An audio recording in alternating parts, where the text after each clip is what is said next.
ಸುಖದಾಯಕ ನಿತ್ಯ ಪ್ರಭಾಜ್ಞ ಸರ್ವಭ ಸಾರಾತ್ಮ ದಿವ್ಯ ಜೀವನ ನಿತ್ಯೇತಿ ಮೋಕ್ಷದಂ ಹರಿಮಜಂ ನಿತ್ಯಂ ಸದೋಪಾಸ್ಮಹೇ. ವಾಯುದೇವರು ಏನು ಮಾಡ್ತಾ ಇದ್ದಾರೆ ಈಗ? ಗರುಡ ಆಕಳಾಶ್ವ ಸಮರಾಗಿದ್ದಾರೆ. ಅವರು ಯಾವ ಕಾಲಕ್ಕೂ ಅಸುರಾವೇಶಾದಿಗಳಿಂದ ಅಸುರ ಸಂಪರ್ಕನೇ. ಅವರು ಬರೀ ದೂರ ಇರ್ತಾರಲ್ಲ, ಅವ್ರು ಹಾಳಾಗಿ ಹೋಗ್ಬಿಡ್ತಾರೆ ಇವತ್ತು. ಆ ದೃಷ್ಟಿಯಲ್ಲಿ ಅವ್ರ ಮೂಲಕನೇ ಆರಾಧನೆ ಮಾಡಬೇಕೆ ಹೊರತು ಬೇರೆ ದಾರಿ ಇಲ್ಲ ಅಂಥೇಳಿ. ಉದ್ಗೀತ ನಾಮ ಭಗವಾನ್ ಸ್ಥಿತೋ ಜ್ಞಾನಾದಿ ಪಂಚಕೆ. ಅದು ಮತ್ತೆ ಪರಮಾತ್ಮ ಒಳಗಿದ್ದು ಕೆಲಸ ಮಾಡಿಸ್ತಾನೆ. ವೀರ್ಯವತ್ ಕರ್ಮಕೃತ್ ತಸ್ಮಾತ್ ವ್ಯಾನ ಏವ ಉದಾಹೃತ. ವೀರ್ಯವತ್ ಕರ್ಮಕೃತ್ ಅವೆಲ್ಲ ರೋಲೆಲ್ಲ ಹೇಳ್ತಾ ಹೋಗ್ತಾರೆ. ಪ್ರಾಣಾದಿ ಏನೇನು ಮಾಡ್ತಾರೆ ಅಂದರೆ ಇತಿತ್ರೇಥಾ ವಿಭಾಗೋಯಂ ಮುಖ್ಯ ಪಂಚಕರೂಪ ಸನ್ ಗರುಡೋ ಮಧ್ಯಪಂಚಕ. ಮುಖ್ಯ ಪ್ರಾಣಾಪಾನಾದಿಗಳೆಲ್ಲ ವಾಯುದೇವರದು, ಮಧ್ಯ ಪ್ರಾಣಾಪಾನಗಳು ಗರುಡಾದಿಗಳದು. ಅವಮಃ ಪಂಚಕಸ್ತ್ವನ್ನೇ ಪ್ರಾಣಾದ್ಯಾಹ ತಸ್ಯ ಸೂನವಃ. ಇನ್ನೂ ಒಂದು ಗುಂಪಿದೆ, ಏನದು? ಪ್ರಾಣಾಪಾನ ವ್ಯಾನ ಉದಾನ ಅಂತೇಳಿ ಪ್ರಾಣದೇವರು ಮಕ್ಕಳಿದ್ದಾರೆ. ಪ್ರಾಣನ ಮಗ ಪ್ರಾಣ, ಅಪಾನ ಮಗ ಅಪ ಅಂತೇಳಿ 3 ಭಾಗ ಇದೆ ಇದರಲ್ಲಿ. ಉತ್ತಮ ಪ್ರಾಣ, ಮಧ್ಯಮ ಪ್ರಾಣ, ಅಧಮ ಪ್ರಾಣ. ಪ್ರಾಣಾಪಾನೋ ಶೇಷವೀಂದ್ರವು ತಥಾ ಉದಾನ ಸಮಾನಕವು ರುದ್ರೇಂದ್ರವು ತತ್ಪರ ಶ್ರೇಷ್ಠೋ ವಾಯು ವ್ಯಾನಬುಧಾಹೃತ. ಪ್ರಾಣಾಪಾನಗಳು ಅಂದರೆ ಶೇಷ ಗರುಡರು. ಸರಿಯಾಗಿ ನೆನ್ಪಿಟ್ಕೋಬೇಕಾದ್ರೆ ಶೇಷ ಗರುಡರು ಹೊಸ ವಿಷಯಗಳಿವೆಲ್ಲ. ಇನ್ನೊಂದೇನಿದೆ? ಉದಾನ ಸಮಾನಕವು ರುದ್ರ ಇಂದ್ರವು. ಉದಾನ ಸಮಾನ ಎರಡು ಕೂಡ ರುದ್ರದೇವರು ಇಂದ್ರದೇವರು. ಶ್ರೇಷ್ಠ ವಾಯು ವ್ಯಾನಬುಧಾಹೃತ. ವ್ಯಾನ ಅಂದರೆ ವಾಯುದೇವರು ಅಂತ ಅರ್ಥ. 3 ಭಾಗ, 2ನೇ ಭಾಗ ಇದೆ. ತಸ್ಮಿನ್ ಉದ್ಗೀತನಾಮಾನಂ ಉಪಾಸೀತ ಹರಿಂ ಪರಂ. ಮುಖ್ಯವಾಗಿ ವಾಯುದೇವರಲ್ಲಿ ವ್ಯಾನ ಭಾರಿ ಶ್ರೇಷ್ಠ. ಅದರಲ್ಲಿ ಪರಮಾತ್ಮನ ವಿಶೇಷ ಆರಾಧನೆ ಮಾಡಬೇಕು. ಯೋಸೌ ವ್ಯಾನಗತೋ ವಿಷ್ಣು ಸ ವಾಕ್ ರುಕ್ ಸಾಮಗ ಸದಾ.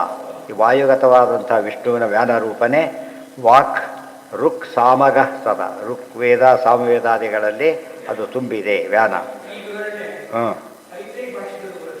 ಏಕಾಶ್ಕಂಡು ಹೇಳ್ತಾರೆ, ಒಂದೇ 3 ಕಡೆ ಹೇಳ್ತಾರೆ. ಯಾವುದು ರಿಪೀಟ್ ಮಾಡಿಲ್ಲ, ಹೊಸ ಹೇಳ್ತಾರೆ. ಕೆಲವು ಸ್ಪಷ್ಟ ಮಾಡ್ತಾರೆ. ಯೋಸೌ ವ್ಯಾನಗತೋ ವಿಷ್ಣು ವಾಗ್ರ ಉದ್ಗೀತೆ ಚ ಸ ಏವೈಕಃ ತಸ್ಮಾತ್ ವ್ಯಾನಾಧಿ ತತ್ಕ್ರಿಯಾ. ಸೊ ವ್ಯಾನ ಅಂಬುದು ಅತ್ಯಂತ ಮುಖ್ಯವಾದದ್ದು. ಯಾಕೆ ವ್ಯಾನ ಸರ್ವಸ್ಯ ಫುಲ್ಲ ವ್ಯಾಪ್ತಿಸಿರೋದು ವ್ಯಾನ. ಎಲ್ಲ ಕಡೆಗೂ ಪ್ರಾಣ ಮೇಲ್ಗಡೆಗೆ, ಇದು ವ್ಯಾನ ಕೆಳಗಡೆಗೆ, ಸಮಾನ ಇನ್ನೊಂದು ಕಡೆ ಈಕ್ವೆ ಮೇಲ್ತಾರೆ. ವ್ಯಾನ ಅಂಬೋದು ಸರ್ವತ್ರ ವ್ಯಾಪ್ತ ಆದ್ದರಿಂದ ಅಲ್ಲಿ ಪರಮಾತ್ಮ ಇದ್ದಾನೆ, ಎಲ್ಲದರಲ್ಲೂ ಇದ್ದಾರೆ, ವಿಶೇಷವಾಗಿದ್ದಾರೆ. ವೀರ್ಯವತ್ ಕರ್ಮಕೃತ್ ತಸ್ಮಾತ್ ವ್ಯಾನ ಏವ ಸಮುದಾಹೃತ. ವೀರ್ಯವತ್ ಕರ್ಮಕೃತ್, ವೀರ್ಯವತ್ ಕರ್ಮ ಅಂತ ಓದ್ಕೋಬೋದು. ಅತ್ಯಂತ ದೊಡ್ಡ ದೊಡ್ಡ ಕೆಲಸ ಮಾಡೋಕ್ಕಾರೆ ಯಾವ್ದು ವರ್ಕ್ ಮಾಡಬೇಕು? ವ್ಯಾನವತ್ ಕರ್ಮ ಮಾಡಬೇಕು. ಅತ್ಯಂತ ದೊಡ್ಡ ಒಂದು ಭಾರ ಎತ್ತಬೇಕು ತಿಳ್ಕೊಳ್ಳಿ, ಇಡೀ ದೇಹನ ಗಟ್ಟಿ ಮಾಡ್ಕೋತಾನೆ. ವ್ಯಾನ ಫಂಕ್ಷನ್ ಮಾಡುತ್ತೆ, ಗೊತ್ತಾಯ್ತಾ? ಸಾಮಾನ್ಯ ಕೆಲಸಕ್ಕೆ ಬೇಕಿಲ್ಲ ಅಂತ ಬೇಕಿಲ್ಲ, ಇಡೀ ಎಲ್ಲ ಶಕ್ತಿ ಉಪಯೋಗಿಸೋದಿಲ್ಲ. ದೊಡ್ಡ ಭಾರ ಭಾರ ಜಾಸ್ತಿ ಆದಷ್ಟು ಕೂಡ ಏನು ಮಾಡ್ತಾ ಹೋಗುತ್ತೆ? ಎಂಟೈರ್ ಬಾಡಿ ಮೇಲೆ ಹೋಗುತ್ತೆ. ಅದಕ್ಕೆ ಸರ್ವ ಶರೀರಗ ವ್ಯಾನ.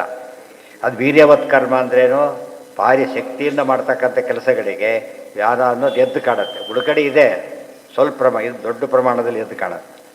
ಯದ್ಯಪೇಕೋ ಹಿ ಭಗವಾನ್ ಸರ್ವದಾ ಸರ್ವವಸ್ತುಗ.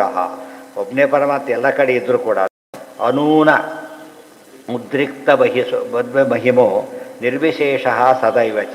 ದೇವರ ಶಕ್ತಿ ವ್ಯತ್ಯಾಸ ಏನೂ ಇಲ್ಲ, ಆದರೂ ಕೂಡ ಈ ರೀತಿ ಡಿಫರೆಂಟ್ ರೋಲ್ನ ಪ್ಲೇ ಮಾಡ್ತಾನೆ. ತಥಾಪಿ ತತ್ಕ್ರಿಯಾಭೇದಾತ್ ನಾಮರೂಪಾಧಿಕಂ ಪೃಥಕ್. ತತ್ಕ್ರಿಯಾ ನಮ್ಮದೇ ಮನೆಯಾದರೂ ಕೂಡ ರೂಮ್ ಅಂತಾನೆ, ಹಾಲ್ ಅಂತಾನೆ, ಕಿಚನ್ ಅಂತಾನೆ. ಯಾತಕ್ಕೆ? ಸುಲಭವಾಗಿ ಅರ್ಥ ಆಗಿದೆ. ಯಾವುದೋ ಪದಾರ್ಥ ಇದೆ, ಹಾಲಲ್ಲಿದೆ ಅಲ್ಲಿ ಹುಡುಕ್ತಾನೆ, ರೂಮಲ್ಲಿದೆ ಅಲ್ಲಿ ನೋಡ್ತಾನೆ. ಆ ರೀತಿಯಲ್ಲಿ ವ್ಯವಸ್ಥೆ ಮಾಡಿದ್ದಾನೆ ಹೊರತು ದೇವರಿಗೇನಿಲ್ಲ. ಮನೆ ತಂದು ಅನ್ನೋದ್ರ ಬಗ್ಗೆ ವ್ಯತ್ಯಾಸನೇ ಇಲ್ಲ, ಆದರೆ ನಮಗೆ ಸ್ವಲ್ಪ ವ್ಯತ್ಯಾಸ ಇದೆ. ಎಕ್ಸಾಂಪಲ್ ಯಾವ ಎಕ್ಸಾಂಪಲು ದೇವ್ರ ಬಗ್ಗೆ ಪೂರ್ತಿ ಅಲ್ಲ. ದೇವರ ಎಕ್ಸಾಂಪಲ್ ತಾನೇ ಯುನಿಕ್ ಆದ್ದರಿಂದಾಗಿಯೇ ಎಲ್ಲ ಕಡೆ ಇರ್ತಾನೆ, ಬೇರೆ ಹೆಸರಿಡ್ತಾನೆ, ಪುಣ್ಯ ಜಾಸ್ತಿ ಬರ್ಲಿಕ್ಕೆ ಅನುಕೂಲ ಮಾಡಿಕೊಡ್ತಾನೆ. ತಥಾಪಿ ತತ್ಕ್ರಿಯಾಭೇದಾತ್ ನಾಮ ರೂಪಾಧಿಕಂ ಪೃಥಕ್ ಉಚ್ಯತೆ ಹಿ ಅಪೃಥಕ್ವೇಪಿ ಪೂರ್ಣೈಶ್ವರ್ಯ ಏಕಹೇತುತಃ. ದೇವರು ಬಲ ಅಂದರೂ ಎಲ್ಲ ಗುಣನೇ, ಜ್ಞಾನ ಅಂದರೂ ಎಲ್ಲ ಗುಣನೇ. ಆದರೂ ಜ್ಞಾನ ಆನಂದ ಅಂತ ಹೇಳ್ತೇವೆ. ಅದಕ್ಕೆ ನಮಗೆ ಅರ್ಥ ಆಗೋ ಟರ್ಮ್ಸಲ್ಲಿ ಉಪಯೋಗ ಆಗುತ್ತೆ. ದೇವರು ತೊಗೊಂಡ್ರೆ ಏನೇ ತೊಗೊಂಡ್ರು ಈ ಪರ್ಫೆಕ್ಟು, ಪೂರ್ಣ, ಯಾವುದ್ರ ನ್ಯೂನತೆ ಹೆಸರು ಕೂಡ ಇಲ್ಲ. ಇದು ದೇವರ ವಿಶೇಷ ಮಹಿಮೆ ಅಂತ ತಿಳಿಸಿದೆ. ಅವಿಶೇಷೋಪಿ ಭಗವಾನ್ ಸರ್ವಶಕ್ತಿತ್ವ ಹೇತುತಃ ವಿಶೇಷ ಇದು ವಿಶೇಷ ಒಪ್ಪಕ್ಕಿಲ್ಲಿ ವಿಶೇಷ ಹೇತುಕಂ ಸರ್ವಂ ಕರೋತಿ ಅವಿಕೃತ ಸದಾ. ಆದರೆ ವಿಕಾರ ಹೊಂದೋದಿಲ್ಲ ಪರಮಾತ್ಮ. ಯಾವುದೇ ಹೊಂದರೂ ಕೂಡ ಏನಾಗುತ್ತೆ, ನಾವು ಅಡುಗೆ ಮನೆಗೆ ಹೋಗ್ತೀವಿ, ಸಾಮಾನ್ಯ ಅಡುಗೆ ಕಿಚನ್ನಲ್ಲಿ ಫ್ಯಾನ್ ಹಾಕಲ್ಲ, ಸಾಮಾನ್ಯ ಎಕ್ಸಾಸ್ಟ್ ಫ್ಯಾನ್ ಹಾಕ್ತಾರೆ, ಈ ಫ್ಯಾನ್ ಹಾಕಲ್ಲ. ಯಾಕೆಂದರೆ ಅದು ಸಿಕ್ಕಾಪಟ್ಟೆ ಬಿಸಿ ಇರುತ್ತೆ, ಆದ್ದರಿಂದ ಅದು ಇದಕ್ಕೆ ಸಾಕಾಗೋದಿಲ್ಲ. ಇವರು ಅಡುಗೆ ಮಾಡಿದರೆ ಗೊತ್ತಿರುತ್ತೆ, ಭಾರಿ ದೊಡ್ಡ ದೊಡ್ಡ ಅಡುಗೆ ಅಂತೂ ಓಪನಲ್ಲಿ ಮಾಡಿಬಿಡ್ತಾರೆ, ಅದಕ್ಕೆ ಆಡ್ತಾನೆ ಇರುತ್ತೆ, ಅಥವಾ ದೊಡ್ಡ ಹಾಲು ಕಟ್ಟಿರ್ತಾರೆ. ಇದಕ್ಕೆ ಬೇಕಾಗುತ್ತೆ. ದೇವರಿಗೆ ಯಾವುದೂ ವ್ಯತ್ಯಾಸವೇ ಇಲ್ಲ. ಉದ್ಗೀತ ಕ್ಷರ ದೇವರಿಗೆ ಕಲಿಯುಗದಲ್ಲಿ ಭಾರಿ ಪ್ರಾಬ್ಲಮ್ಮು. ಪೂಜೆ ಮಾಡೋರು ಭಾಳ ಕಡಿಮೆ ಇರ್ತಾರೆ, ಏನು ಒಬ್ಬರಿಲ್ಲದವ್ರಿಗೆ ಕೇರ್ ಮಾಡೋದಿಲ್ಲ. ಎಲ್ಲ ಇದ್ರೂ ಉಪಯೋಗ ಇಲ್ಲ.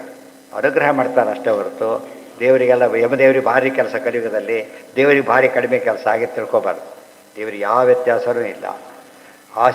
ಆಸೀಹಿ ಸಮೃದ್ಧ ಹೇತುಷು ಅಖಿಲೇಶು ವ್ಯವಸ್ಥಿತಂ ತದ್ ಉದ್ಗೀತಾಕ್ಷರಗಂ ಚೈವ ಪ್ರಾಣಾದಿಷು ಚ ಸಂಸ್ಥಿತಂ ವಿಶೇಷ ಹೇತುಕಂ ಸರ್ವಂ ಆಸೀಹಿ ಸಮೃದ್ಧಿ ಹೇತುಷ್ವಪಿ ಅಖಿಲೇಶು ವ್ಯವಸ್ಥಿತಂ ಏಕಮೇವ ಹರಿಂ ವೇದ ಯಹ ಸಹ ಸರ್ವೇಷ್ಟವಾಪ್ನುಯಾತ್ ಇತಿ ಚ.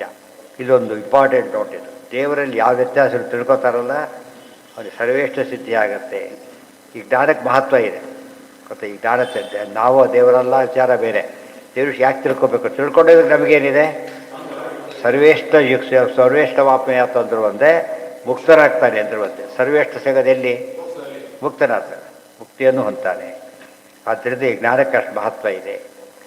ಬರೀ ತಿಳ್ಕೊಂಡಿದ್ದಕ್ಕೆ ಅಷ್ಟು ಮಹತ್ವ ಇದೆ. ಉಚ್ಛಬ್ದವಾಚ್ಯ ಪ್ರಾಣಾದ್ಯಾಹ ವಾಗಾದ್ಯ ಗೀರಿತೀರಿತಾ ಅನ್ನದ್ಯಸ್ಥಮಿತಿ ಪ್ರೋಕ್ತಾ ತೇಷು ಉದ್ಗೀತೋ ಹರಿಸ್ಥಿತಃ.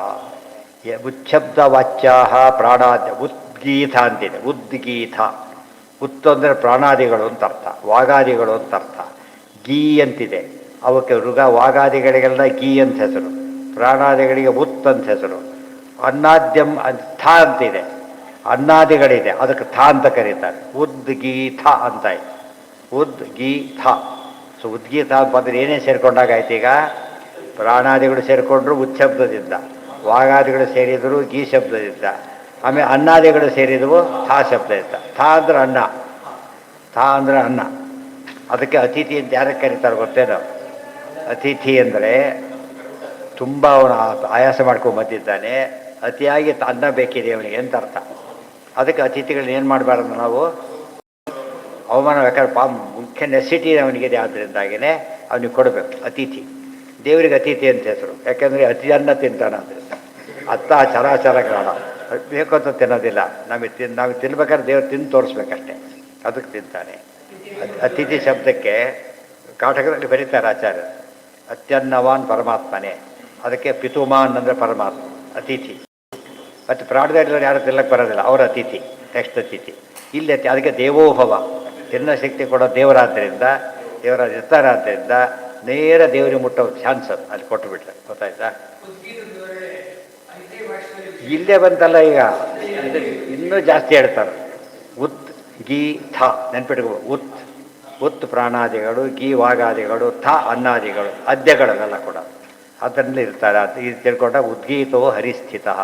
ಅವರ ಎಲ್ಲದರಲ್ಲೂ ಕೂಡ ಪರಮಾತ್ಮ ನೆಲೆಸಿದ್ದಾರೆ, ಎಲ್ಲದರಲ್ಲೂ ದೇವರ ಆರಾಧನೆ ಮಾಡಬೇಕು. ಆತ್ಮಾನಂ ಪರಮಾತ್ಮಾನಂ ಅಂತತಃ ಸರ್ವೋತ್ತಮತ್ವೇನ ಸರ್ವತ್ರ ಉಪಸೃತ್ಯ. ಎಲ್ಲ ಕಡೆ ಏನೇ ನೋಡೋಕೆ ಫಸ್ಟ್ ಯಾರು ಗಮನ ಬರಬೇಕು ನಮಗೀಗ? ಬರ್ಬೇಕು. ದೇವ್ರ ಪೂಜೆ ಕಾಲಕ್ಕೆ ಮಾತ್ರ ಬಂದರೆ ಅಲ್ಲ, ಎಲ್ಲ ಕಾಲಕ್ಕೂ ಫಸ್ಟ್ ದೇವರನ್ನೇ ನೋಡಬೇಕು, ಬೇರೆ ನೋಡಾಗೆ. ಇವತ್ತು ಸ್ಪೇಸ್ ಇಲ್ಲದೆ ಇರಲಿಕ್ಕೆ ಹೇಗೆ ಸಾಧ್ಯ ಇಲ್ವೋ ಹಾಗೆ ಅದಿರ್ಲಕ್ಕೂ ದೇವರು ಬೇಕು. ಆದ್ದರಿಂದ ದೇವ್ರು ಫಸ್ಟ್ ನಮಗೆ ಜ್ಞಾಪಕ ಬಂದರೆ ಅದು ಸಿದ್ಧಿ. ನೆಕ್ಸ್ಟ್ ನಾಳೆ ಹೇಳಿದೆ ಎಷ್ಟು, 9ರಿಂದ 10 ಕರೆಕ್ಟ್ ಮುಗಿದೋಗುತ್ತೆ. ಸರ್ವೇಂದ್ರಿಯ ಪ್ರೇರಕೇನ ಶ್ರೀ ಪ್ರಾಣಪತಿ ನೇರಿತಃ ಯದವೋಚಮಹಂ ತೇನ ಪ್ರೀಯತಾಂ ಕಮಲಾಲಯ.